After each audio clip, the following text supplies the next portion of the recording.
गरीबी और गुर्बत में वो लोग जब समझते हैं कि 60 रुपये का तेल जब 200 रुपये हो गया खाने का और पेट्रोल 60 रुपये से 120 रुपये हो गया, डॉलर की बात करते थे और डॉलर कहाँ से कहाँ टच हो गया, महंगाई का आलम क्या हो गया। इस देश के अंदर लोग त्राही त्राही कर रहे हैं और वो क्या कर रहे हैं, का बजाया जा रहा है। इन्हीं के राज में 80 करोड़ लोग भूखे हैं, ये खुद ही मान रहे हैं। भूख से त्राही त्राही कर रहे हैं, पैसा है ही नहीं पास में क्योंकि नौकरियां नहीं हैं। कौन सा परिवारवाद, किसका परिवारवाद?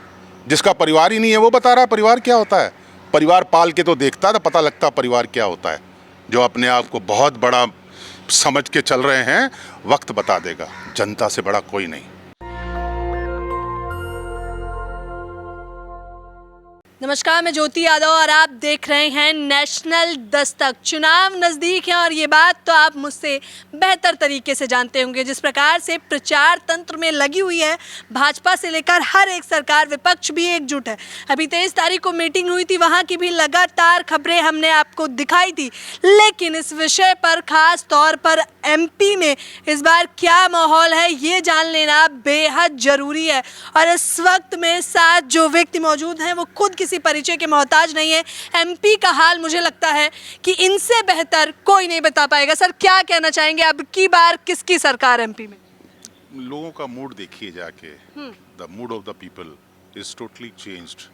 और इस समय जो शिवराज के खिलाफ लोगों का एक गुस्सा निकल के बाहर आ रहा है, वो वक्त के साथ सारी दुनिया को समझ आ जाएगा। जिस तरह से उन्होंने 18 साल के अंदर पूरे प्रदेश के अंदर आतंक मचा रखा है भ्रष्टाचार का और महंगाई का, वो अब रुकने वाला नहीं है। अब वो कहाँ जाके रुकेगा, क्या होगा इनके साथ, ये तो समय बताएगा। अच्छा, महंगाई की आपने बात करी है तो अभी भाषण के दौरान मोदी जी ने कहा कि महंगाई पे अगर कोई सवाल करे तो सीधा जवाब देना कि कांग्रेस के राज में मात्र 1 GB डाटा का इस्तेमाल किया जाता था, अब प्रत्येक व्यक्ति 20 GB डाटा का इस्तेमाल करता है। इस हिसाब से 6,000 रुपये हर महीने बचा लेता है। मोदी जी से पूछिए, पूरा 1 GB और GB की बात करते हैं, ज़रा इसकी पूरी प्रोनाउंसिएशन कर लें, उनको समझ आ जाएगा। ये डाटाओं की बात करना और गरीबी और गुर्बत में जीना बहुत मायने रखते हैं। गरीबी और गुर्बत में वो लोग जब समझते हैं कि 60 रुपये का तेल जब 200 रुपये हो गया खाने का और पेट्रोल 60 रुपये से 120 रुपये हो गया, डॉलर की बात करते थे और डॉलर कहाँ से कहाँ टच हो गया, महंगाई का आलम क्या हो गया। इस देश के अंदर लोग त्राही त्राही कर रहे हैं और वो क्या कर रहे हैं, 8,000 का प्लेन खरीद रहे हैं, 14 करोड़ की गाड़ी में घूम रहे हैं। और बात और जुमले और बड़ी बड़ी बातें करना, वो वक्त चला गया, बहुत हुआ। अब जनता जवाब देगी। अच्छा, वो नारा कितना सफल रहेगा कि बहुत हुई महंगाई की मार, अब की बार आप समझ सकते हो? हाँ, तो समझ आ गया ना, लोगों को समझ आ गया, जुमले ही हैं। इन्होंने ही बोले थे ये जुमले, कहाँ तक सार्थक हुए बताइए? कह रहे हैं 80 करोड़ लोगों को राशन दिया जा रहा है। कौन कहता है किसको दिया जा रहा है? आपने गिनती करी है? डाटा पेश किया जाता है, डंका बजाया जा रहा है। इन्हीं के राज में 80 करोड़ लोग भूखे हैं, ये खुद ही मान रहे हैं। भूख से त्राही त्राही कर रहे हैं, पैसा है ही नहीं पास में क्योंकि नौकरियां नहीं हैं। 2 करोड़ का जुमला, 2 करोड़ नौकरियां हर साल देंगे तो 20 करोड़ हो जाती हैं 10 साल के अंदर। क्या 20 लाख भी दी? बता तो दीजिए। कह रहे हैं आत्मनिर्भर भारत, नए भारत का निर्माण चल रहा है। कौन सा आत्मनिर्भर? आत्मनिर्भर की बात जो करी थी 2 करोड़ नौकरियों की, वो कहाँ है? आत्मनिर्भरता तब होती है जब आदमी घर में बैठ के अपनी रोटी कमा के खा सके। सिर्फ कह देने से आत्मनिर्भरता नहीं हो जाती। ये बड़े बड़े जुमले गाना, बड़ी बड़ी इवेंट करना, बड़े बड़े शोर मचा के हर चैनल के ऊपर दिखाना, मैंने कहा ना, बना लिया जितना बनाना था। कह रहे हैं आप किस पर भरोसा करेंगे? उस पार्टी पे जो परिवारवाद को बढ़ावा दे रही है। कौन सा परिवारवाद, किसका परिवारवाद? जिसका परिवार ही नहीं है वो बता रहा है परिवार क्या होता है। परिवार पाल के तो देखता तो पता लगता परिवार क्या होता है। ये क्या बताएगा उस परिवार के बारे में जिसने बलिदान दे के ही इस पार्टी को सींचा है। ये उस परिवार की बात करता है। इसका अपना परिवार तो देख लो पहले। कह रहे हैं जीवन खपा दिया, पल पल खपा दिया जनता की सेवा में। किसने खपा दिया? कहाँ खपा दिया? मोदी जी ने भाषण दिया। कहाँ? भाषण ही तो दिया ना, पर खपाया कहाँ? लोगों से पूछिए ना, किसने खपाया, कहाँ खपाया? कह देने से खपा लिया? तिलक लगा देने से बहुत बड़े संत हो जाते हैं क्या? भगवे कपड़े पहनने से बहुत बड़ा ज्ञानी हो जाता है आदमी? यही है पाखंड जो ये करते हैं। इसी पखंड के ऊपर इस देश को चलाना चाहते थे। इनसे बात करो तो कोई दूसरी बातों का जवाब देने लगते हैं। क्या देश हर किसी का नहीं है? क्या हर कोई पूजा नहीं करता? हर कोई पुजार्थी नहीं है? ये अनोखे पैदा हुए हैं क्या? अच्छा, क्या आप प्रत्यक्ष रूप से ये कहना चाहते हैं कि जनता को हिंदू मुस्लिम करके बरगलाया जा रहा है? ये बिल्कुल गलत। क्या है इसके अंदर?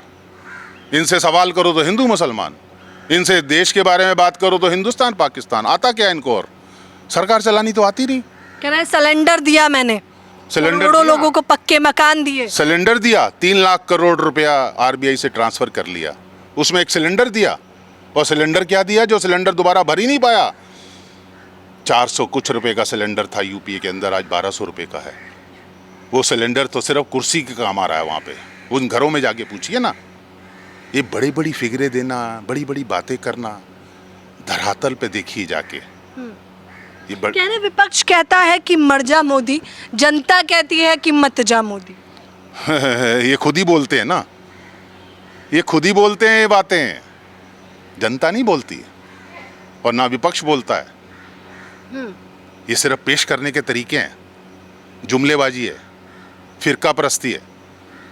ये फिरका परस्त लोग किसी की बात नहीं सुनते। गृह मंत्री नरोत्तम मिश्रा को तो आप साफ तौर पर एमपी में जानते होंगे। उसने दबंग नेता, और वो खुद को भी दबंग नेता बतौर बताते हैं। कहते हैं जनता ने मुझे ये पद दिया है। तो खुद बताते हैं ना दबंग नेता। दबंग नेता है कहाँ? आतंकित नेता हैं। कितने लोग जेलों में डाल दिए विपक्ष के झूठे केसेस के ऊपर, जो बरी हो गए उसके बाद। कौन से बड़े नेता? अच्छा, आप बता रहे थे कि चुनाव की तैयारी कुछ उनके घर बनाने से भी चल रही है। मैं उस पर भी थोड़ा आप लोगों की निगाहें डालना चाहूंगी। हाँ, तो उनका महल देखिए ना जो बना रहे हैं वो, जहां उन्होंने चुनाव हारने के बाद जाना है, जमानत जब जब्त होगी उनकी। उस जनता का एक एक ईंट के ऊपर अपना नाम लिखा है उस जनता ने वहां की। महल तो सर विपक्ष के भी तमाम बने हैं। सवाल तो फिर कौन से बने हैं महल? कौन से बने हैं? जरा फिक्रे, आप भी फिक्रे देने लगे। कौन से महल बने हैं बताइए? कहना 70 सालों में क्या किया कांग्रेस ने? भाजपा सरकार ये कहती है सिवाय बर्बाद करने के क्या किया। अभी आप महल की बात कर रही थी, अब महल से आप 70 साल पे आ गई। इसका मतलब कोई महल नहीं है ना। झूठ, तो झूठा प्रचार नहीं चाहिए। ईमानदारी से सच बोलना सीखिए। 70 साल में जो कांग्रेस ने कर दिया, इस देश को जहां तक ले गई, उसी को बेच बेच के आज सरकार चला रहे हैं। ये तनख्वाहें देने के लिए पैसे नहीं है। 70 साल में कभी आरबीआई से पैसा ट्रांसफर नहीं हुआ। क्यों हुआ इस बार 3 लाख करोड़? बताइए। इसका मतलब सरकार चलानी ही नहीं आती। सरकार चलानी होती तो 3 लाख करोड़ ट्रांसफर नहीं करना पड़ता। उर्जित पटेल इन्होंने ही बनाया था आरबीआई का गवर्नर। उसको क्यों हटाया? क्योंकि उसने साइन नहीं किए, तो अपने पिट्ठू बिठा दिए। ये तो वक्त अपने आप जनता बता। जनता बहुत बलवान होती है जब समय आता है, उसको समझ है हर चीज की, और किसको कैसा जवाब देना है उनको पता है। तो इस बार मध्य प्रदेश में क्या लग रहा है, क्या माहौल चल रहा है, और किन मुद्दों को, क्या सच में इस बार जनता जो कहा जाता है आमतौर पर हिंदू मुस्लिम को ध्यान में रखकर वोट दे देती है, क्या इस बार भी वही होगा? इस बार भी शिवराज चौहान का सुफड़ा साफ, कांग्रेस 200 पार। 200 पार? ये दर्ज हो चुका है सर कैमरे में, 200 पार। तो क्या कह रहा हूँ, और हाँ। मुझे कोई दोबारा कहने की जरूरत नहीं। सबकी जमानत जब्त होगी। जो अपने आप को बहुत बड़ा समझ के चल रहे हैं, वक्त बता देगा। जनता से बड़ा कोई नहीं।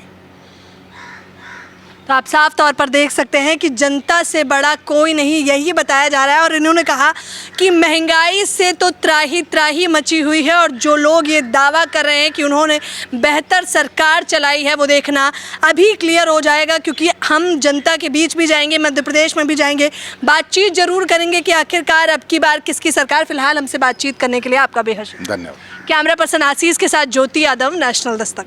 नेशनल दस्तक की आपसे गुजारिश है कि अगर इसको बचाना चाहते हैं तो नेशनल दस्तक को सब्सक्राइब करने के लिए रेड कलर के सब्सक्राइब बटन को दबाएं, फिर बेल आइकन की घंटी दबाएं।